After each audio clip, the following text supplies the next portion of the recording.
நீங்க கேமராவை கீழே இருந்து பார்த்தா கூட்டம் இருக்க மாதிரியே இருக்கும், ட்ரோன் ஷாட்ல இருந்து பார்த்தா கூட்டம் இல்லாத மாதிரியே இருக்கும். அவங்க ஒண்ணுமே இல்லை, அவங்க கீழே விழுந்த உடனே டக்குன்னு போய் காவல்துறை அதிகாரிகள் தூக்கி விட்டாங்க. எல்லாம் டக்குன்னு முடிஞ்சிருச்சு, எந்திரிச்சு நின்ட்டாங்க. அவங்க வண்டியிலே ஏறிட்டாங்க. உடனே இவர் இறங்கி வர்றாரு. வண்டியில ஏறுறவங்களுக்கு மறுபடியும் கிக்கர் அடிச்சு விடுறது வர்றாரு. இவரு மயங்கி விழுந்துருச்சுங்க, தூக்கிட்டு போயிருக்காங்க. எதுக்கு வரணும்? இப்போ அந்த பொண்ணுங்களுக்கு ஏதாவது ஒன்று ஆச்சுன்னா யார் பதில் சொல்லுவா? எதுக்கு வரணும்? அவனும் இதே மாதிரி தான், ஒரே டிஸ்டன்ஸ் தான். இன்னைக்கு விழுந்தவங்களும் அன்னைக்கு விழுந்தவங்களுக்கும் ஒரே டிஸ்டன்ஸ் தான். அவன் கண்ணு முன்னாடி தான் விழுந்தான். அப்பனா என்ன அர்த்தம்? அன்னைக்கு தேர்தல் தேதி அறிவிக்கலை, இன்னைக்கே அறிவிச்சிட்டாங்க. ஆதவர்ஜனாவோட கார் ஏறி ஒரு காவலருக்கு கால் உடஞ்சு போச்சு. இவங்களுக்கு தயவு செய்து ஃபர்ஸ்ட் எய்டு தெரியலன்னா மூடிக்கிட்டு இருங்க, எதையும் பண்ணி தொலையாதீங்க. அந்த காவலர் காலை பிடிச்சிக்கிட்டு இப்படி வா அப்படி வா, இன்னொரு கரூர் ஸ்டாம்பேட் நடந்துடக்கூடாதுங்கிறதுக்காகத்தான் விஜய் வில்லிவாக்கத்துக்கு வரல. நின்று பாருங்க, பார்த்துட்டு போயிருங்க, அவ்வளவுதான், போயிருங்க. ஏன் இப்படி கூடவே ஓடணும், கிட்ட பார்க்கணும்? உங்க போன்ல இருக்க கேமரால விஜய் மூஞ்சி வரணும்னு ஏன் ஆசைப்படுறீங்க? திருச்சியில பிரச்சாரம் பண்ண போறாருன்னு எல்லாரும் அறிவிச்சிட்டாங்க. ஆனா திருச்சியில பயங்கரமான அதிருப்தி இருக்கு. விஜயே நிக்க கூடாதுன்னு அங்க போராட்டம் நடக்குது. இது எல்லாமே வாட்ஸ்அப் குரூப்ல நடக்கிற ஸ்ட்ராட்டஜி. என்னன்னா, நாளைக்கு எத்தனை பேர் வருவீங்க, நேம் லிஸ்ட் கொடுங்க, எங்க வரணும், ஸ்பாட் இதுதான், 2 மணி நேரம் உங்களுக்கு வேலை இருக்கும், வந்துருங்க, நல்ல நெருக்கி தான் நிக்கணும், லாங்லலாம் நிற்கக்கூடாது அப்படின்னு ஒரு பக்காவான இன்ஸ்ட்ரக்ஷன்ஸ் குரூப் முன்னாடி நாள் ஈவெண்ட் பேஸில் ஆளுங்களை இவங்க திரட்டுறாங்க. இது பொய்யெல்லாம் கிடையாது. வர சனிக்கிழமை ஒரு பெரிய ஆப்பு காத்துக்கிட்டு இருக்கு. நான் சொல்கிறேன், ஆதவர்ஜனா அழுதா அது உண்மையான அழுகை, அன்பில் மகேசன் அழுதா அது ஆஸ்கர். என்ன இது? எனக்கு தெரிஞ்சு உலகத்திலேயே 5 வயசுல செத்து போன அம்மாவுக்கு 35 வருஷம் கழிச்சா 39 வருஷம் கழிச்சா அழுத ஒரே ஆள் இவர் தான். இப்போ ஆதவர்ஜனா என்ன செய்யறாருன்னா, கட்சியில இருக்க முக்கியமான ஆளுங்க எல்லாரையும் திரட்டுறாரு. வாங்க எனக்காக பேசுங்க, வணக்காங்க. ஒரு கூட்டம் வரல வில்லிவாக்கத்துல.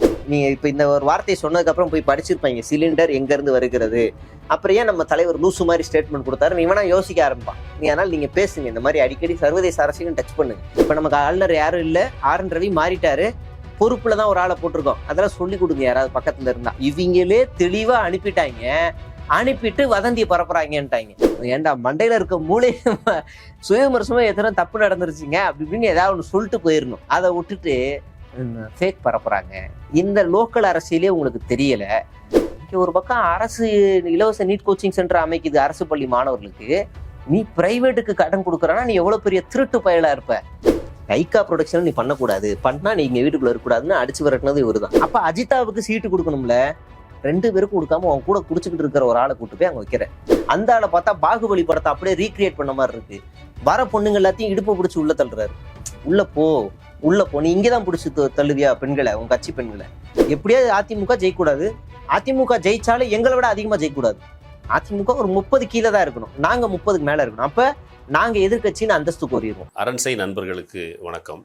அரண்சை ஊடகம் சுயேட்சையாக இயங்குவதற்காகவே உருவாக்கப்பட்டது. நாம் செய்கிற வேலை உண்மையிலேயே மக்களுக்காக செய்கிறோம் என்பதை நீங்கள் நம்பினால், வாய்ப்பு இருந்தால் இந்த ரேசர் பே QR கோடுக்குள்ளே நீங்கள் அதை ஸ்கேன் பண்ணி எங்களுக்கு உங்களால் இயன்றதை விருப்பம் இருந்தால் ஆதரவு தெரிவிக்கலாம். அரண்சை நேயர்களுக்கு வணக்கம். நான் மதன் நெறிவுலகன். இன்று நமது சிறப்பு விருந்தினர் ஊடகவியலாளர் சேகுவர் அவர்கள். நிறைய விஷயங்கள் விவாதிக்க இருக்கிறோம், அவரை வரவேற்கலாம். வணக்கம். வணக்கம் தோழர். இப்போ விஜய் ஒரு 2-3 நாள் கழிச்சு மறுபடியும் பிரச்சாரத்துக்கு வந்துட்டார். ஏற்கனவே ஒரு தொகுதியில தான் பிரச்சாரம் பண்ணியிருக்கிறார், அதுவும் அவருடைய தொகுதி பெரம்பூர். இப்போ திருச்சி கிழக்கு, அதுவும் அவருடைய தொகுதிக்கு தான் பிரச்சாரத்துக்கு வந்திருக்கிறார். தேர்தல் அறிவிக்கப்பட்டு ஒரு 15 நாள்ல 2 தொகுதியில, அதுவும் அவருடைய தொகுதியில மட்டும் பிரச்சாரம் நடந்திருக்குது.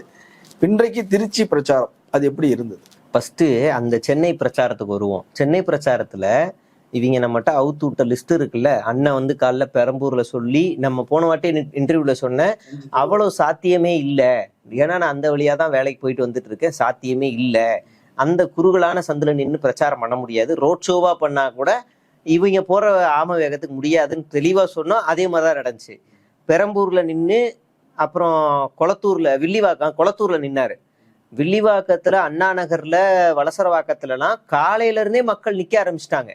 இவர் வருவாருன்னு. முக்கியமா வில்லிவாக்கத்துல சில்பா குமார் நம்ம அண்ணன் பெரிய செட்டப் நிப்பாட்டார். விஜய் வந்துருவாரு நிப்பாட்டார். பெரிய பேக் ஃபயர் ஆயிருச்சு. இந்த ஆளுக்கு வெயிலுக்கு மேல பண்ண தெரியாது, முடியாதுன்னு ஏற்கனவே தெளிவா சொல்லிட்டேன். பட்டுன்னு கிளம்பிட்டாங்க. கூட்டம்லாம் பெருசாலாம் இல்ல, பட்டுன்னு பிரச்சாரத்தை முடிச்சுட்டு கூட்டம் கிடையாது, அங்கேயும் கூட்டம் இல்ல, அவ்வளவுதான். என்னமோ வட சென்னையை ஒரு தூக்கி பிடிக்கிற மாதிரி சீனை போட்டு கிளம்பி வீட்டுக்கு போயிட்டாப்ல ஆளு. ஏசி முடியல, என்னால முடியல, டயர்ட் ஆயிடுச்சுன்னு போயிட்டாரு.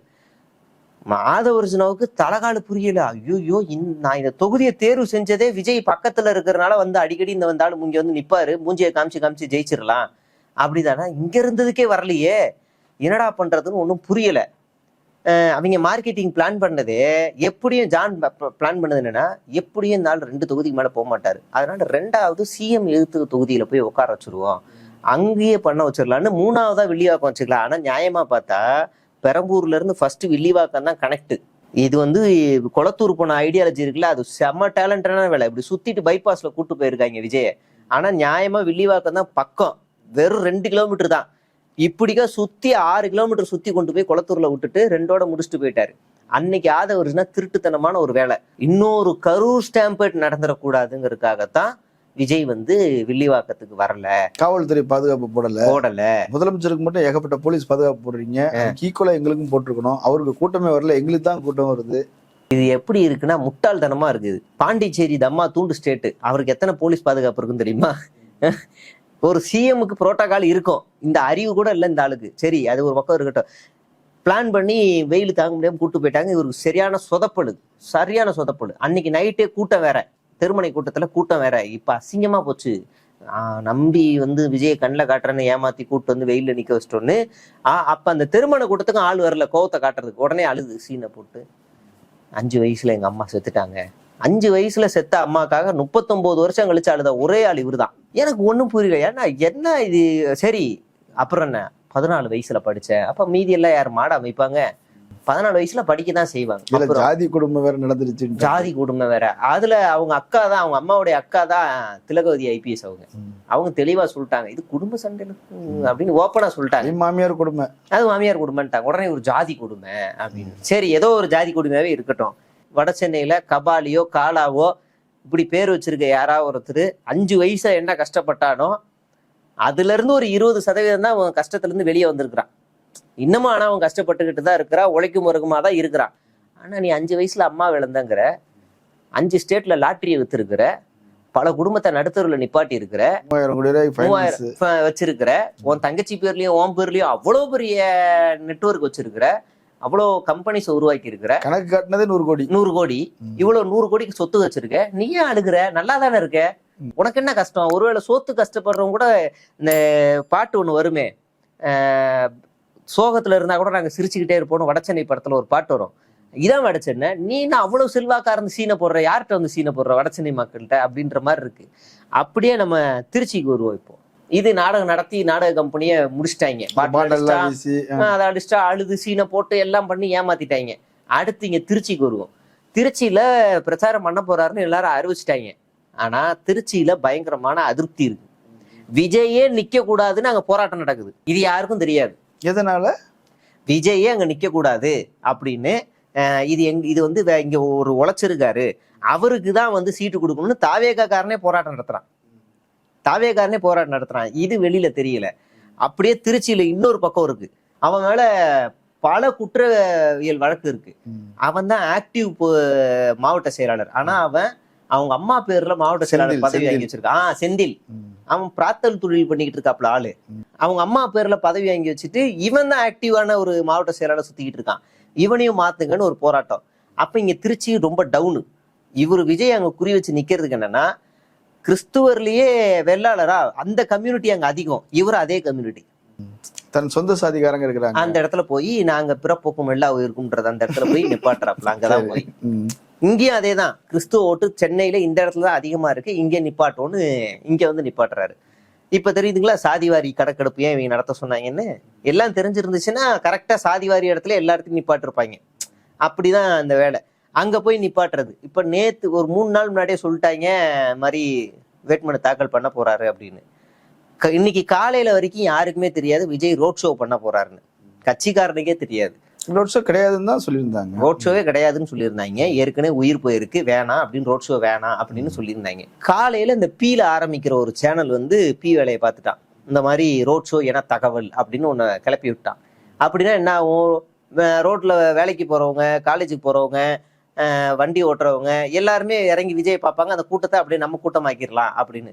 நீங்க கேமராவை கீழே இருந்து பார்த்தா கூட்டம் இருக்க மாதிரியே இருக்கும், ட்ரோன் ஷாட்ல இருந்து பார்த்தா கூட்டம் இல்லாத மாதிரியே இருக்கும். ஆனா ஒரு பெரிய கும்பல் கூட கும்பலாவே இருக்கும். அது என்னன்னா அப்படியே நெருக்கி நெருக்கி நெருக்கி நெருக்கி நெருக்கி கூட்டு வருது. அதுல ஒரு ஆக்சிடென்ட் வேற. ஆமா, விஜயே வந்து இறங்கி போய் அது ரொம்ப ட்விஸ்ட். அதுதான் அந்த வண்டி ரொம்ப ரொம்ப நார்மலா வந்துகிட்டு இருக்கு, ரொம்ப கீழே வந்துகிட்டு இருக்கு. உண்மையிலேயே உங்களுக்கு ஈவ இறக்கெல்லாம் இருந்துச்சுன்னா 2 வாரத்துக்கு முன்னாடி ஒருத்தர் இறந்து போறான்ல, அவனுக்கு ஒரு அறிக்கையை வெளியிட்டு இருக்கணும். அவனுக்கு ஏதாவது ஒரு நிதி உதவி கொடுத்துருக்கணும். நேர்ல எல்லாம் கூட போவே வேணாம். நிறைய நிறைய வேலை இருக்கும். ஒரு அறிக்கை அவனும் இதே மாதிரிதான். ஒரே டிஸ்டன்ஸ் தான். இன்னைக்கு விழுந்தவங்களும் அன்னைக்கு விழுந்தவங்களுக்கும் ஒரே டிஸ்டன்ஸ் தான். கண்ணு முன்னாடி தான் விழுந்தான். அப்பனா என்ன அர்த்தம்? அன்னைக்கு தேர்தல் தேதி அறிவிக்கல, இன்னைக்கே அறிவிச்சிட்டாங்க. எக்ஸாக்டா எடப்பாடி பழனிசாமி அதான் பண்ணுவாரு. அன்னைக்கு தேர்தல் தேதியை அறிவிக்காத அன்னைக்கு ஆம்புலன்ஸ் உள்ள வரும்போது, ஏன் ஆம்புலன்ஸ் வருது, இனிமே ஆம்புலன்ஸ் உள்ள வந்துச்சுன்னா அந்த ஆம்புலன்ஸ்ல அந்த டிரைவர் போவாரு அப்படின்னு எடப்பாடி சொன்னாரு. இன்னைக்கு என்ன சொல்றாரு? ஆம்புலன்ஸுக்கு வழி விடுங்க, ஆம்புலன்ஸ் வழி விடுங்க, பேச்சை நிப்பாட்டு, ஆம்புலன்ஸ் வழி விடுங்க. ஏன்னா தேர்தல் தேதி அறிவிச்சிருச்சுன்னா இந்த வித்தையெல்லாம் காட்டணும். இனிமே இறங்கி தோசை சுடுவாங்க, புரோட்டா சுடுவாங்க, ஷோ போட்டு விடுவாங்க. இல்ல அது வந்து ஒரு டிராமாவா அல்லது உண்மையிலே ஒரு விபத்து நடந்து விஜய் உதவி? பக்காவான டிராமா அது. அவங்க ஒண்ணுமே இல்லை. அவங்க கீழே விழுந்த உடனே டக்குன்னு போய் காவல்துறை அதிகாரிகள் தூக்கி விட்டாங்க. எல்லாம் டக்குன்னு முடிஞ்சிருச்சு. எந்திரிச்சு நின்ட்டாங்க. அவங்க வண்டியிலே ஏறிட்டாங்க. உடனே இவர் இறங்கி வர்றாரு. வண்டியில ஏறுறவங்களுக்கு மறுபடியும் கிக்கர் அடிச்சு விடுறது வர்றாரு. இவர் இறங்கி வந்து உடனே அப்படியே அதை ஒண்ணு டக்குன்னு இன்னொரு சேனல் டக்குன்னு நிறுத்திய விஜயன்னா திடீரென்று விஜய் செய்த காரியம். ஆமா, திடீரென்று விஜய் என்ன செய்த காரியத்தை பாத்தீங்களா, உடனே உரிச்சு போன குடும்பத்தினர் அப்படின்னு ஒரு டைட்டில போட்டாங்க. ஒண்ணுமே இல்ல, கீழே இறங்கி வந்து பாத்துருக்காரு, அவ்வளவுதான். சரி, அப்படியே இந்த பக்கம் வந்தா ஆதவ அர்ஜுனாவோட கார் ஏறி ஒரு காவலருக்கு கால் உடைஞ்சு போச்சு. திருச்சியில் விஜய் பரப்புரையும் போது கார் மோதியதில் காவலர் ஒருவர் படுகாயமடைந்திருக்கிறார். தாவேக் நிர்வாகி ஆதவ் அர்ஜுனா பயணித்த கார் காவலர் கால் மீது ஏறியதில் அவருக்கு பலத்த காயம் ஏற்பட்டிருக்கிறது. இவங்களுக்கு தயவு செய்து ஃபர்ஸ்ட் எய்டு தெரியலன்னா மூடிக்கிட்டு இருங்க, எதையும் பண்ணி தொலையாதீங்க. அந்த காவலர் காலை புடிச்சுக்கிட்டு இப்படி வா, அப்படி வா, இப்படி வா. அந்த விவேக் ஒரு படத்துல 2 கோடாரிய குத்திட்டு இந்த பக்கமான அந்த மாதிரி இப்படி வா, இப்படி. அந்த உடஞ்சிருச்சுன்னா என்ன செய்யணும்? முடிஞ்ச அளவுக்கு அப்படியே அசையாம வச்சிருக்கணும். அதை விஷயம் தெரிஞ்சா பரவாயில்ல, அப்படியே ஒரு ஸ்ட்ரக்சர்ல படுக்க வச்சு ஒரு இடத்துல உட்காருங்க, ஆம்புலன்ஸ் வரணும். தூக்கிட்டு போறன்ற பேர்ல காலை பிடிச்சி ஆட்டுறாங்க. கரெக்டா உடஞ்ச இடத்த பிடிச்சிருக்காங்க. ஒரு வந்து தாங்கனாப்புல வைக்கணும், அதை பிடிச்சி தூக்கிட்டு இருக்காங்க, அதை பிடிச்சி தூக்குறாங்க. ஐயோ, முட்டாளுங்களா இவங்க. கட்சியும் முட்டாள் தானே, எல்லா வேலையும் பார்ப்பாங்க. இப்படி ஒரு பக்கம் இன்னொரு பொண்ணு கத்துது, தண்ணினா. இது வெயில் காலம் வேற. இந்த ஸ்டாம்பட் நடந்த காலம் கூட ஓரளவுக்கு வெயில் காலம், அது குளிர்காலம். 2 பொண்ணுங்க மயங்கி விழுந்துருச்சுங்க, தூக்கிட்டு போயிருக்காங்க. எதுக்கு வரணும்? இப்ப அந்த பொண்ணுங்களுக்கு ஏதாவது ஒண்ணு ஆச்சுன்னா யார் பதில் சொல்லுவா? எதுக்கு வரணும்? இப்படி ஏன் வரணும்? ஒரு 100 அடி தூரத்துல நின்று பாத்தியா, போனியா, அவ்வளவுதானே, போக வேண்டியதானே. நீ விஜய் போய் பாருங்க, வேணாம்லாம் சொல்லல. ஏதோ ஒரு சேஃபான தூரம், ஒரு கடை மேலே ஏறி நில்லுங்க, இல்லைன்னா ஒரு ஓரமா ஒரு இடத்துல நில்லுங்க, நல்லா வியூ, ரோடு தெரியுற மாதிரி ஒரு வியூல நில்லுங்க, நின்று பாருங்க, பார்த்துட்டு போயிருங்க, அவ்வளவுதான், போயிருங்க. ஏன் இப்படி கூடவே ஓடணும், கிட்ட பார்க்கணும்? உங்க போன்ல இருக்க கேமரால விஜய் மூஞ்சி வரணும்னு ஏன் ஆசைப்படுறீங்க? இல்ல, இப்போ அவ்வளவு நெருக்கடிச்சு பாக்குற அளவுக்கு கூட்டம் இருந்ததா, இல்ல ஏரியாவை சுருக்கி வச்சிருந்த பேரிகார்டு போட்டது? எல்லாமே வாட்ஸ்அப் குரூப்ல நடக்கிற ஸ்ட்ராட்டஜி. இது எல்லாமே வாட்ஸ்அப் குரூப்ல நடக்கிற ஸ்ட்ராட்டஜி. என்னன்னா, நாளைக்கு எத்தனை பேர் வருவீங்க, நேம் லிஸ்ட் கொடுங்க, எங்க வரணும், ஸ்பாட் இதுதான், 2 மணி நேரம் உங்களுக்கு வேலை இருக்கும், வந்துருங்க, நல்ல நெருக்கி தான் நிக்கணும், லாங்லலாம் நிக்க கூடாது அப்படின்னு ஒரு பக்காவான இன்ஸ்ட்ரக்ஷன்ஸ் குரூப் முன்னாடி நாள் ஈவென்ட் பேஸ்ல ஆளுங்களை இவங்க திரட்டுறாங்க. இது பொய்யெல்லாம் கிடையாது. வர சனிக்கிழமை ஒரு பெரிய ஆப்பு காத்துக்கிட்டு இருக்கு, நான் சொல்றேன். வர சனிக்கிழமை ரிலீஸ் பண்ணுவோம். முன்னாடியே சொல்றீங்க. ஆமா, வாட்ஸ்அப் குரூப்ல இப்படிதான் இவங்க ஆள் சேர்க்கிறாங்க. இப்படி நீங்க 200 ரூபீஸ்ங்கிறாங்கல்ல, இவனுங்களோட நம்பர் என்னன்னு நான் சொல்றேன். இவனுங்க 300 தாக்கு தற்குறி 300 ரூபாய்க்காக ஆசைப்பட்டு தான் இந்த கூட்டம் மொத்தமா வருது. ஒரு பஞ்சாயத்து கூட வந்து காசு கொடுக்குறாங்கல்ல, வீடியோல வந்து. ஆமா, 300 ரூபாய் கொடுத்து இந்த ஸ்பாட்டுக்கு இந்த டைமுக்கு வரணும், இந்த நபர்கள் வரணும், ட்ரெஸ் கோட் இதுதான், இப்படிதான் கத்தணும், இப்படிதான் பேசணும், கொண்டு கைடன்ஸ் பண்றது எல்லாமே ஒரு வாட்ஸ்அப் குரூப் தான். அந்த வாட்ஸ்அப் குரூப்ல பேசிதான் இங்க வந்துடுறானுங்க. அமௌண்ட் எல்லாமே அக்கௌண்ட் டிரான்சாக்ஷன் தான், கையில கொடுக்கறதெல்லாம் யாரும் கிடையாது. ஃபுல்லா அக்கௌண்ட் டிரான்சாக்ஷன் தான் இந்த கூட்டத்துக்கு. இப்படி வந்ததுனாலதான் இதுல யார் அதிகமா கத்துறாங்களோ அவங்களுக்கு ஓவர் பேமெண்ட். அதுல ஒரு பொண்ணு பெரம்பூர்லயும் ஒரே பொண்ணு, குளத்தூர்லயும் ஒரே பொண்ணு, வேற கண்ணாடி மட்டும் எக்ஸ்ட்ரா போட்டுட்டு அழுது சீனை போட்டு ஏமாத்துற. ஏன்டா யாரை ஏமாத்துறீங்க? பூர்ல ஆதவ அர்ஜுனா அழுதா அது வந்து உண்மையான அழுகை, அன்பில் மகேசன் அழுதா அது வந்து ஆஸ்கர். என்ன இது? எனக்கு தெரிஞ்சு உலகத்திலேயே 5 வயசுல செத்து போன அம்மாவுக்கு 35 வருஷம் கழிச்ச 39 வருஷம் கழிச்சு அழுத ஒரே ஆள் இவர் தான். அவருக்கு இப்பதான் அழுக வந்திருக்குது. ஒரே ஆள் இவர் தான். எனக்கு தெரிஞ்சு இவர் தான். ஆனா நீ கடைசி நீ இன்னைக்கு அழுதுருக்க கூடாது. தேர்தல் ஓட்டு போடுறதுக்கு முன்னாடி நாள் அழுது இருக்கணும். இப்போது ஒர்க் அவுட் ஆயிருக்கும். ஸ்ட்ராட்டஜி சரியில்லை. அதுல கூட நீ வீக்கா இருக்கிற. அப்பயாவது பண்ணிருந்தா கூட பரவாயில்ல. இதெல்லாம் இன்னும் பழைய ட்ரிக். இதெல்லாம் எப்படி விஜயபாஸ்கரன் போன வாட்டி எனக்கு சுகர் இருக்கு, எனக்கு பிபி இருக்கு, எனக்கு வேற ஆள் இல்ல, எங்க அம்மாவை திட்டாங்க, மோடி வரைக்கும் வந்து பேசினாரு. திண்டுக்கல் லியோனி வந்து எடப்பாடியோட அம்மாவை தப்பா பேசிட்டாருன்னு மோடி வரைக்கும் வந்து பேசினாங்க. அவர் அழுதாரு, ஓ எங்க அம்மாவை பேசிட்டாங்க. என்னென்ன சீனை போட்டு எல்லாம் பண்ணாலும் தமிழ்நாட்டு மக்கள் ரொம்ப தெளிவா விஜயபாஸ்கரன் உங்களை வீட்லயே உட்கார வைக்கிற, சுகருக்கு மாத்திரையை போட்டு வீட்லயே உட்கார ரெஸ்ட் எடுங்க, எதுக்கு சுகர் மாத்திரையை சுகர்லாம் வச்சுக்கிட்டு வந்து அரசியல் செய்யணும் அப்படின்னு அந்த மக்கள் ரொம்ப தெளிவா தேர்வு செஞ்சு வீட்டுல உட்கார வச்சிட்டாங்க. இப்ப வில்லிவாக்கத்துல ஆதவர்ஜுனா போட்ட கணக்கு எல்லாமே கொலாப்ஸ். இப்ப இனிமே விஜய் எப்ப வருவாருன்னு தெரியாது. பெரம்பூருக்கு எனக்கு தெரிஞ்சு வரமாட்டாருன்னு தான் நினைக்கிறேன். அவ்வளவுதான், முடிஞ்சு. வரலன்னா வில்லிவாக்கத்துக்கும் வர மாட்டாரு.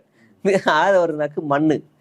இப்ப ஆதவர்ஜுனா என்ன செய்யறாருன்னா, கட்சியில இருக்க முக்கியமான ஆளுங்க எல்லாரையும் திரட்டுறாரு. வாங்க வந்து எனக்காக பேசுங்க, வணக்காங்க. ஒரு கூட்டம் வரல வில்லிவாக்கத்துல, ஒரு கூட்டம் வரல. இப்ப அந்த இடத்துல ஜேசிடி பிரபாகரை நிப்பாட்டி இருந்தா, ஜேசிடி பிரபாகர் ஒரு மாசம் ஒரு கூட்டத்தை ரெடி பண்ணிருப்பாப்ல. ஏரியாக்காரர் அவர் தான் அந்த லோக்கல் ஏரியாக்காரர். இல்லைன்னா அதே ஏரியால இருக்க அஸ்வின்ற ஒரு பையனை நிப்பாட்டு இருந்தா அவன் ஒரு ரெடி பண்ணிருப்பான் கூட்டத்தை. சம்பந்தமே இல்லாம ஒரு ஆளை நிப்பாட்டினுடைய விளைவுதான் இப்ப இதெல்லாம் நடக்குது. சரி, இப்ப வந்த உடனே பேசினார்ல, உங்க வீட்டுல எல்லாம் கேஸ் எல்லாம் நல்லா இருக்குதா, கேஸ் எல்லாம் வருதா, புக் ஆகுதா, அவங்களும் முன்முயற்சி எடுக்கல, இவங்களும் முன்முயற்சி எடுக்கல. அது அப்படி சொல்றாரு, அவங்களும் முன்முயற்சி எடுக்கல, இவங்க என்ன முன்முயற்சி எடுக்கணும் கேட்டா ஸ்டாலின் சார் சொல்றாரு நாங்க என்ன செய்ய முடியும் அப்படின்னு கேக்குறாரு. ஆமா, ஏன் இதுக்கு டெல்லி போக வேண்டியதானு கேக்குறாரு. அதாவது மூளை இருக்கா இல்லையான்னு தெரியல. ஈரானுக்கு கூட போக சொல்லுவாரு. அதான் ஈரான்ல போய் உட்காந்து பேச்சுவார்த்தை நடத்துங்க. மூளை மழுங்கிருச்சு, வெயில்ல நின்னா மூளை மழுங்கிரும் போல. பாபுக்கு பிரபுங்கிறது இந்த மாதிரி ஏதாவது பேசக்கூடிய ஆளுதான். முன்னாடியே போற கணிச்சிருந்தேன். இவங்களுக்கு ஒரு கட்சியில ஒரு ஜோசியக்காரர் ஒரு ஆளுக்கு சீட்டு கொடுத்துருக்காங்கல்ல, கனிமொழின்னு ஒரு மூட நம்பிக்கை ஆளுக்கு. அந்த அக்காட்ட கேட்டுடலாம். ஜோசியம் பார்த்து கேன்சரை குணப்படுத்தக்கூடியவங்க. அந்த அக்கா வந்து இவங்க ஆட்சிக்கு வந்தோடனே அந்த அக்கா வந்து சோழியை உருட்டி அடுத்து எப்ப போர் வருதுன்னு பார்த்து, போர் வரப்போது எல்லாரையும் பதுக்கி வச்சிருக்கேன்னு அக்கா வந்து கணிச்சு சொல்றாங்க. என்ன அது முன்னாடியே முயற்சி எடுத்திருப்பாங்கன்னா, முன்னாடியே உஷாரா இருந்தா என்ன உஷாரா இருந்திருக்கும்னு எனக்கு புரியல. இல்ல இதுல மோடியே ஒண்ணும் பண்ண முடியாது. எனக்கு தெரிஞ்சு மோடியே ஒண்ணும் பண்ண முடியாது. இதை ஸ்டாக்கும் வைக்க முடியாது. கேஸ் இன்ஜின் ஆயில ஓரளவுக்கு தான் ஸ்டாக் வைக்க முடியும். ரஷ்யா உற்பத்தி செய்யற நாடு, அவனே ஏர்போர்ட் ஏற்றுமதி நிறுத்தி வச்சிருக்காங்க.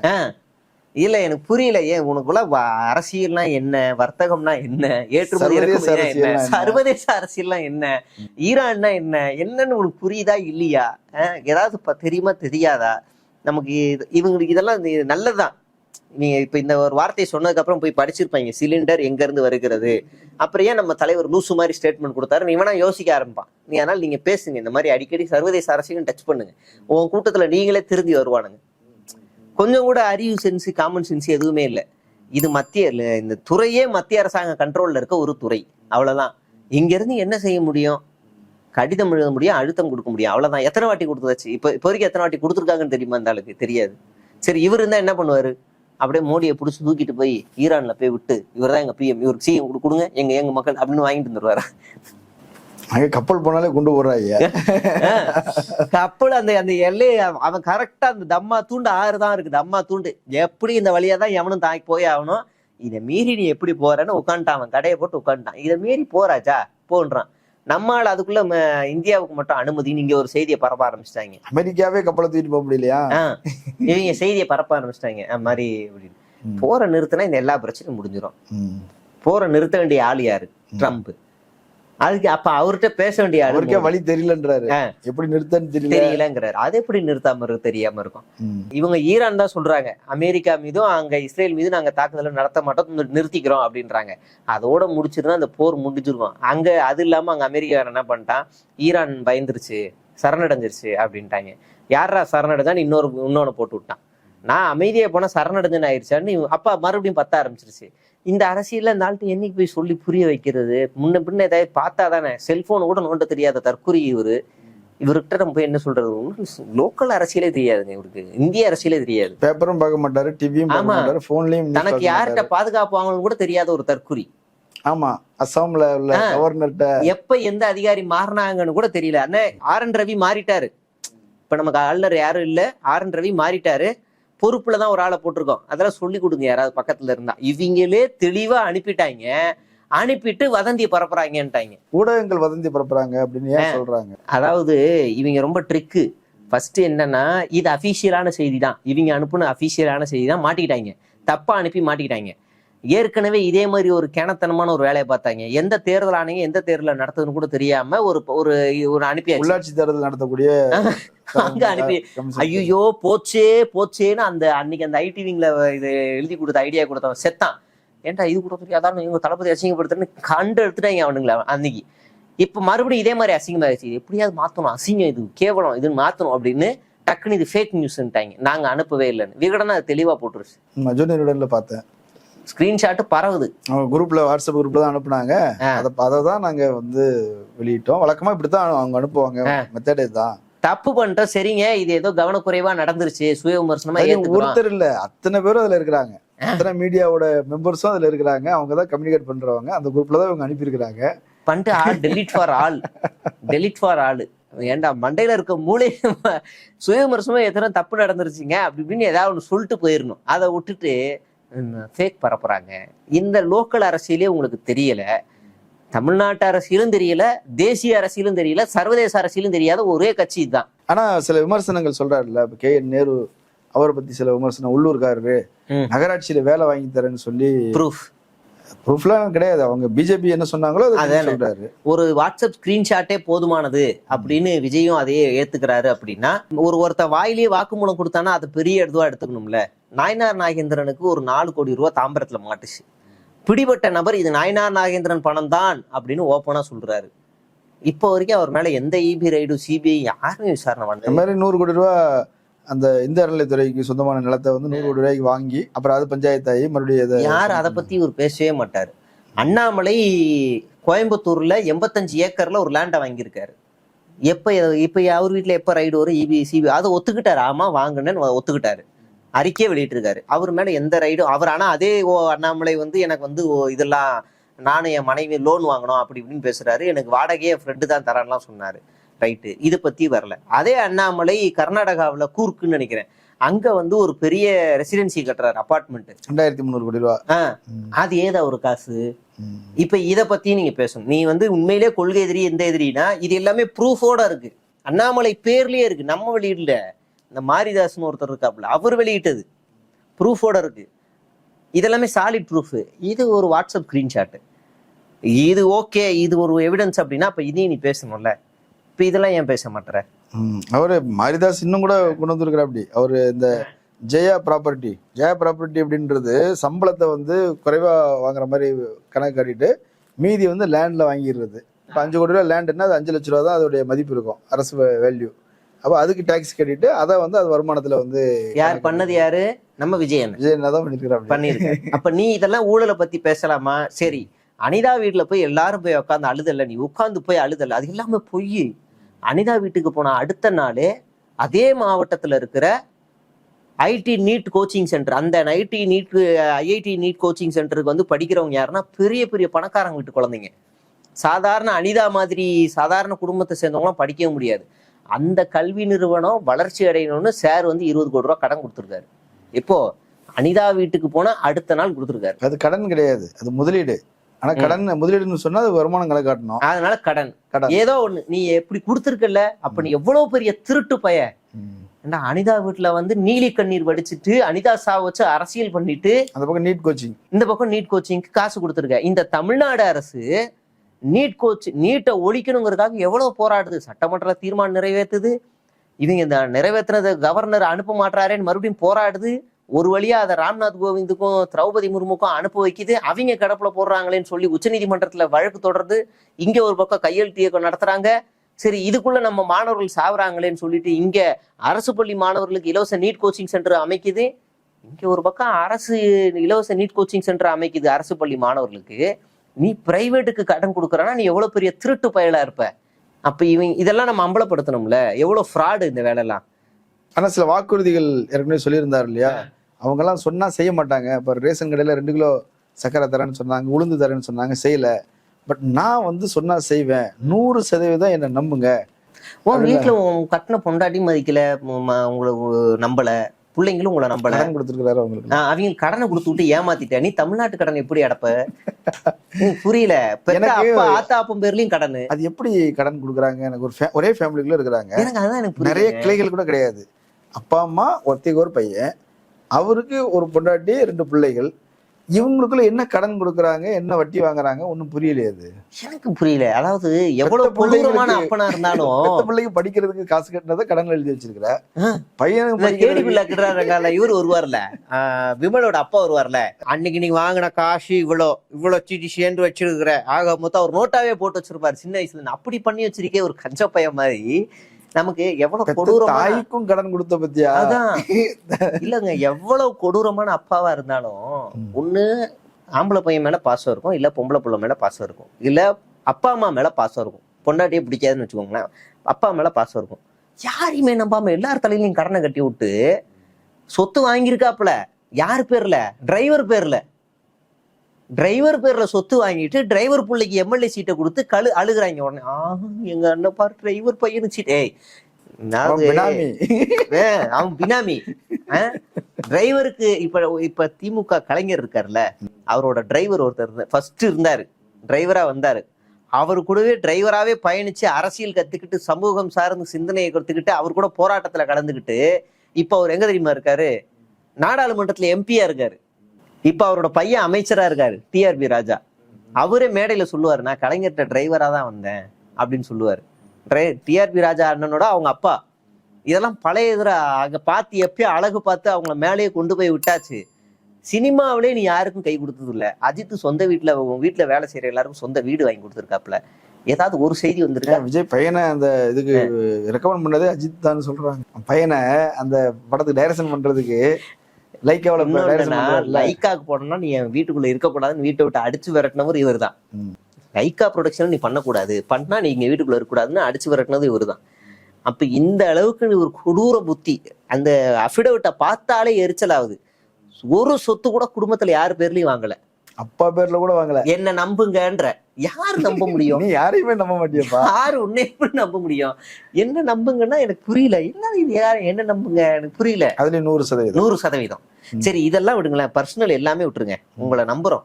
எங்களுக்கு ஒன்னே ஒண்ணு, நீ வாக்குறுதியை பத்தி சொல்றல, அரிசி பருப்பெல்லாம், ஒரே ஒரு வாக்குறுதி கேட்கிறேன். விக்கிரவாண்டி மாநாடுல சட்டமன்ற தேர்தல்ல பெண்களுக்கு 33% இருந்து 50% வரைக்கும் நான் சீட்டு கொடுப்பேன்னு சொன்னீங்கல்ல, 10 கூட கொடுக்கல. எப்படி நம்புறது? 10 கூட கொடுக்கல. தூத்துக்குடியில அஜிதாவுக்கும் சாம்புவேலுக்கும் உட்கட்சி பூசல். சாம்புவேலுக்கு மாவட்ட செயலாளர் கொடுத்துட்டேன். அப்ப அஜிதாவுக்கு சீட்டு கொடுக்கணும்ல. 2 பேருக்கும் கொடுக்காம அவன் கூட குடிச்சுக்கிட்டு இருக்கிற ஒரு ஆளை கூட்டு போய் அங்க வைக்கிற. இது என்ன நியாயம்? உன்னோட பெஸ்ட் ஃப்ரெண்டு என்னைக்கு தூத்துக்குடியில போய் களப்பணி செஞ்சிருக்காரு? உன்னோட பெஸ்ட் ஃப்ரெண்டு என்னைக்கு தூத்துக்குடியில போய் விசில் சின்னத்தை கடையா, தெருவா, வீடு வீடா, கிராமமா கொண்டு போய் சேர்த்திருக்காரு? இந்த அஜிதா பொண்ணு போய் சேர்த்திருக்கு. இந்த ஆளுக்கு இதுக்கு சீட்டு கொடுத்த எவ்வளவு ஃப்ராடு பாருங்க. அதுல ஒருத்தலாம் 10 கொலை பண்ணியிருக்கான். அவனுக்கு வர 8ஆம் தேதி பிடிவாரன்ட்டு 5 வேட்பாளரை மாத்த போறாங்க. 5 வேட்பாளரை மாத்த போறாங்க. 5 அதுக்கு என்ன ஒரு நாடகம் உருட்டுறாங்கன்னா, ஒரு மாற்று கட்சியில இருந்து பல பேர் வராங்க, அந்த மாற்று கட்சியில வரவங்களுக்கும் நம்ம அதிகாரத்துல பங்கு தரணும்ல, அதனால ஒரு 5 பேருக்கு நாங்க சீட்டை மாத்தி கொடுக்க போறோம் அப்படின்னு உருட்டுறாங்க. அந்த 5 பேர் யாருன்னா, இப்ப ஆம்பூர்னு நினைக்கிறேன், ஆம்பூர்ல ஒரு வேட்பாளரை அதிருப்தி, அவரு, அப்புறம் ஏனாதி மதனு, இந்த 10 கொலை பண்ணவரு, பூந்தமல்லி வேட்பாளரு, ஆமா இவரு, இப்படி கஞ்சா கடத்தல், ஆமா வாணியம்பாடி கஞ்சா கடத்தல். இப்ப இந்த ஆளுங்கள்லாம் மாத்திரலாம் அப்படின்னு ஒரு பிளான். 5 பேர் இதை செலக்ட் பண்ணிருக்காங்க. குற்ற விளக்குல யாரா உள்ள விட்டது? எவன்டான்னு காசு கொடுத்துருக்காங்க. தலைவர் நேற்று இடியாப்பும் பாயம் சாப்பிட்டீங்களே, நல்லா இருந்துச்சா? அது அவன் கொடுத்த காசு தான். நல்லா இருந்துச்சா? அது அவன் கொடுத்த காசு தான்ற மாதிரி காசை வாங்கிட்டு, அப்ப இது எவ்வளவு பெரிய பிளான் பாருங்களேன். 10 கொலை முயற்சி, ஆட்கடத்தல் பண்ணி, கட்ட பஞ்சாயத்து பண்ணி, லேண்டு பணம் எல்லாத்தையும் பறிக்கிறாரு. இது எல்லாம் செய்யறது ஒரு ஆளு. 13 கிலோ கஞ்சா வச்சு சிறைக்கு போயிட்டு 10 நாள் முன்னாடி வெளில வராரு. இப்ப இவரை மறுபடியும் காவல்துறை சுட்டு பிடிக்குது, இல்ல கைது பண்ணுதுன்னா என்ன செய்தி வரும்? பிரபல ரவுடி கைது, கஞ்சா குடிக்கி கைது, அப்படிதான் வரும். பிரபல 10 கொலை செய்த பிரபல ரவுடி கைது வரும்.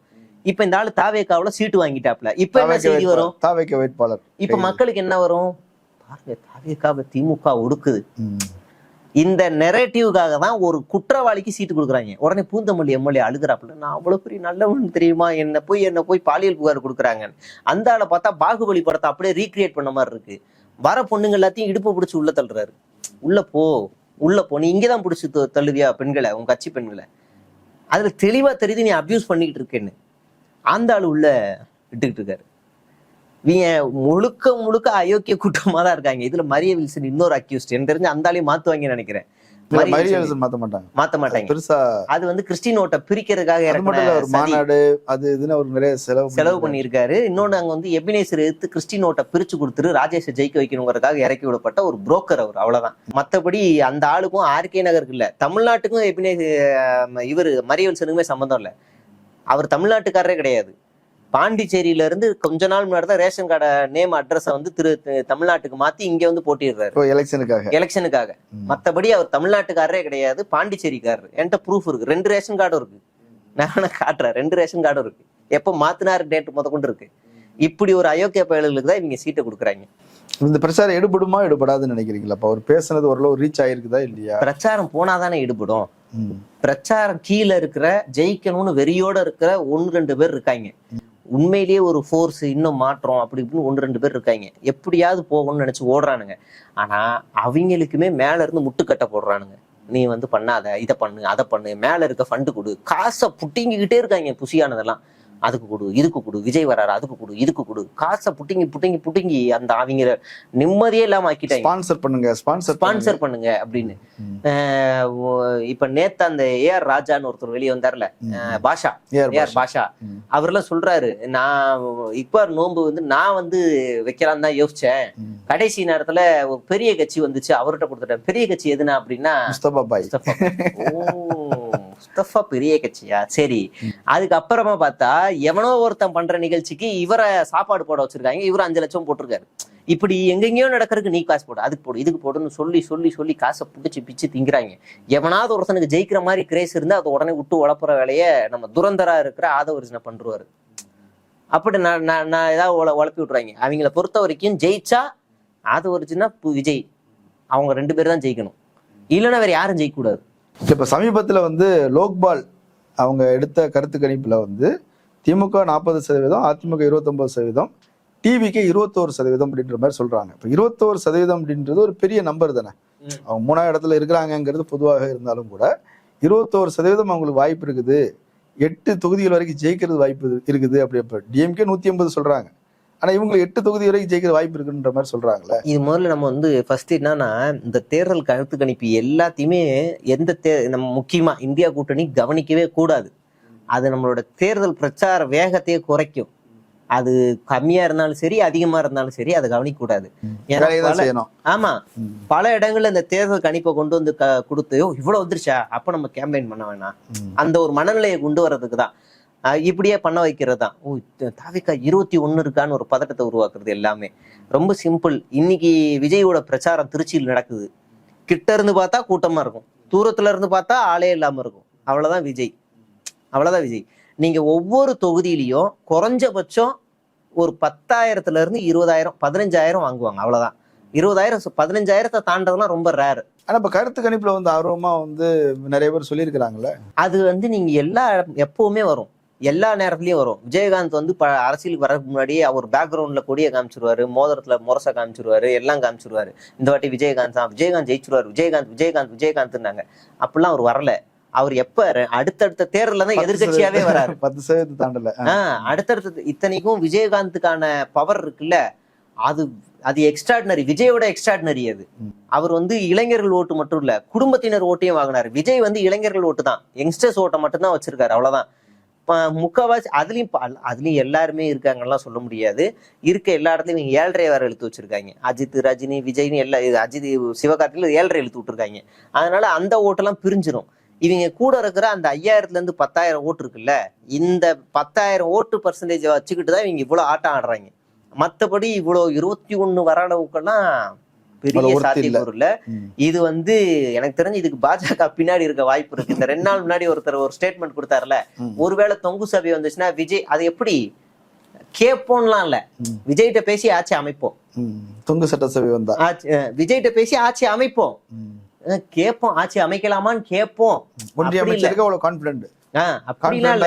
அப்ப நீ அவன் ஒரு நம்ம ஆளு தானே, நம்ம ஆளு தானே. இந்த பேச்சை வந்து திருமாவளவன்ட்ட பேச முடியுமா அந்த ஒன்றிய அமைச்சர்? ஒருவேளை வந்துச்சுன்னா அவங்க 8 சீட் வச்சிருக்காங்க, இவ்வளவு பர்சன்டேஜ் வச்சிருக்காங்க, அவங்ககிட்ட கேட்போம், வந்தாங்கன்னா எடுத்துருவோம், அப்படி பேசணும். அப்ப இங்க திருமாவளவன்னா அப்படிதான் பேசுவாங்க, தேமுதிகனா அப்படிதான் பேசுவாங்க. ஆனா இங்க இவ்வளவு கான்பிடண்டா பேசுறாங்கன்னா இது நம்ம பீஸ் தானே. ஏற்கனவே பேசி வச்சிருக்காங்க. டெல்லி போயிருக்கும்போது இதுதான் போட்டு வாய்ப்பு இருக்கு. நீ தொங்கு சபையை ஒண்ணு கிறிஸ்டின் இஸ்லாமியர்களோட பிரிச்சு கொடுத்துரு, நீ ஒரு ஸ்பாய்லரா சரி வேலை பண்ணி கொடுத்துரு. அதுல எங்கேயாவது 1-2 வந்துருச்சுன்னா, தொங்கு சபை மாதிரி வந்துருச்சுன்னா எனக்கு கொடுத்துரு, நம்ம வித்துரு. ஆமா, பாஜக பக்கா பிளான் வச்சிருக்கு, நாங்களே மொத்தமா வாங்கி. ஆமா, ஒண்ணு வந்து எங்கிட்ட வந்து பார்த்தோன்னா 37 சீட்டு எங்கிட்ட இருக்கு, எல்லாமே தாமரை தான். எப்படியாவது அதிமுகவை ஜெயிக்க வைக்க கூடாதுதான் எங்களுடைய பிளான். ஒருவேளை ஜெயிச்சாலும் அதையும் வாங்கிடுவோம். எப்படியாவது அதிமுக ஜெயிக்க கூடாது. அதிமுக ஜெயிச்சாலும் எங்களை விட அதிகமா ஜெயிக்க கூடாது. அதிமுக ஒரு 30 கீழே தான் இருக்கணும், நாங்க 30க்கு மேல இருக்கணும். அப்ப நாங்க எதிர்கட்சின்னு அந்தஸ்து கோரிடுவோம். இந்த வாட்டி பாஜகவோட எய்மு எதிர்கட்சியா வரணுங்கிறதா. அதுக்காக தான் 37. எந்த லூசு பயலாவது எவனாவது கூட்டணி யார் தலைமையில? அதிமுக தலைமையில. அப்ப எந்த சின்னத்துல நிக்கணும்? இரட்டையில. அப்ப ஏன் இவங்க தாமரையில நிக்கிறாங்க? அப்பனா என்ன அர்த்தம்? எதிர்கட்சியா வரணும். அப்ப அதிமுகல இருக்க ரத்தத்தின் ரத்தங்கள் எல்லாருமே உங்க கட்சியை காப்பாத்தணும்னா தயவு செய்து இந்த வாட்டி எந்த கட்சிக்கும் ஓட்டு போடாதீங்க, திமுக ஓட்டு போடுங்க. உங்க ஓட் பேங்கை காப்பாத்தி உங்க கட்சியை காப்பாத்துங்க இந்த தேர்தல்ல. குறிப்பா தாமரைக்கு போடாதீங்க, குறிப்பா தாமரைக்கு போடவே போடாதீங்க. உங்க எந்தெந்த தொகுதியில எல்லாம் தாமரை நிக்குதோ அங்கெல்லாம் போடாதீங்க. எங்க அதிமுக அடிக்குதோ அங்க அதிமுக கூட போட்டுக்கோங்க. ஆனா தாமரை நிக்கிற தொகுதியெல்லாம் திமுக போடுங்க. அப்பதான் உங்க கட்சியை காப்பாற்ற முடியும். மிக முக்கியமான விஷயங்கள் எல்லாம் பேசியிருக்கிறீங்க. மக்கள் அதை பரிசீலிக்கட்டும். கலந்து கொண்ட கருத்துக்களை பகிர்ந்து. நன்றி. நேரில் மற்றொரு விருந்தினரோடு மீண்டும் சந்திக்கலாம். நன்றி.